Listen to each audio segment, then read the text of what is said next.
Mid day meals, భవన నిర్మాణము, civil supplies, మధ్యాహ్న భోజనము అన్ని రంగాల్లో పనిచేసే కార్మికులందరూ కూడా హక్కులను సాధించుకునేందుకు ప్రభుత్వానికి విన్నపం కోసమని ఈ ధర్నా కార్యక్రమాన్ని రాష్ట్ర పిలుపు చేయడం జరిగింది.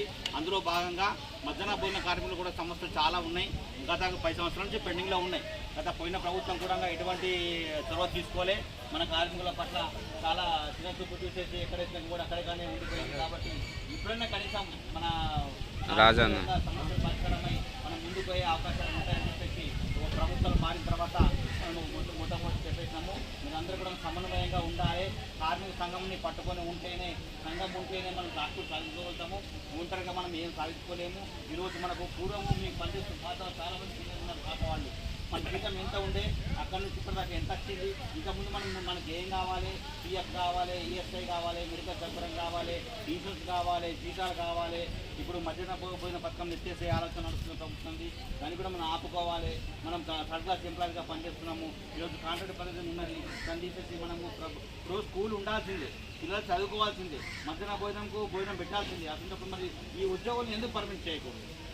పర్మనెంట్గా చదువుకునే సిస్టమ్ ఉన్నప్పుడు, పర్మనెంట్ స్కూల్ ఉన్నప్పుడు, పర్మనెంట్ టీచర్ ఉన్నప్పుడు పర్మనెంట్గా వర్కర్ ఎందుకు ఉండకూడదు? ఇది మన ముఖ్య ఉద్దేశం. ఈ తాత్కాలికం కాదు కదా. ఒకరోజు వంట వేస్తే చేసే అవసరం లేదు. ఈ మంత్లో వేస్తే నెక్స్ట్ మంత్ చేసే అవసరం లేదు. ఈ సంవత్సరం చేసినాము నెక్స్ట్ ఇయర్ చేసే అవసరం లేదు. ఆ సిస్టమ్ కాదు కదా. ఈ నిరంతర ప్రక్రియ ఈ కంటిన్యూ కొనసాగుతూనే ఉంటుంది. అసలు ఎందుకు మనం పర్మనెంట్ చేయకూడదు? ఉద్యోగస్తులకు అనివార్యమైనప్పుడు దాన్ని ఎందుకు పర్మిట్ చేయకూడదు? ఇదే మన ప్రభుత్వానికి తెలియపరిచేందుకే ఈరోజు ఈ ధర్నా కార్యక్రమాన్ని చేపట్టడం జరిగింది. ఈ అందులో మీరందరూ కూడా అధిక సంఖ్యలో పాల్గొని మంచిగా విజయవంతం చేసేందుకు మీరందరూ కూడా కృషి చేస్తున్నారు. ఇలాగే మీరు కృషి చేస్తూ ఉంటేనే మనం సాధించుకోగలుగుతాము. మీరు ఉంటేనే ఏ రుచి గట్టిగా పనిచేస్తుంది. మీరు లేకుంటే ఏం పని చేయలేరు. నాకేం చేసేటది మీరు అనుకుంటే, నాకేం చేసేది నేను అనుకుంటే మనం హక్కులు సాధించుకోలేము. అడిగితే కానీ వాళ్ళు ఇవ్వరు. ఎవరు కూడా మీరే అంటారు, అడుగుతే అన్నమైన పెట్టదు అవ్వని చెప్పేసి అంటారు. కాబట్టి ఈ ప్రభుత్వం కూడా అంతే, మనం అడుగుతూనే ఊపుతూనే పడుతుంది. కాబట్టి మీరు అందరూ కూడా సమన్వయంగా ఉండి కార్మిక సంఘాన్ని బలోపేతం చేసేందుకు కృషి చేయండి. నాకేం చేసేది అనుకోకుండా నాయకులకు మంచి రెస్పెక్ట్ ఇవ్వండి. నాయకులు చెప్పిన మాట ఇనుండి. సభ్యత్వాలు, మెంబర్షిప్లు, మీటింగ్లు, ప్రోగ్రాంలు, ధర్నాలు అన్నింటిలో పాల్గొనండి. చురుగ్గా పాల్గొంటేనే మనం ముందుకు పోగలుగుతాము.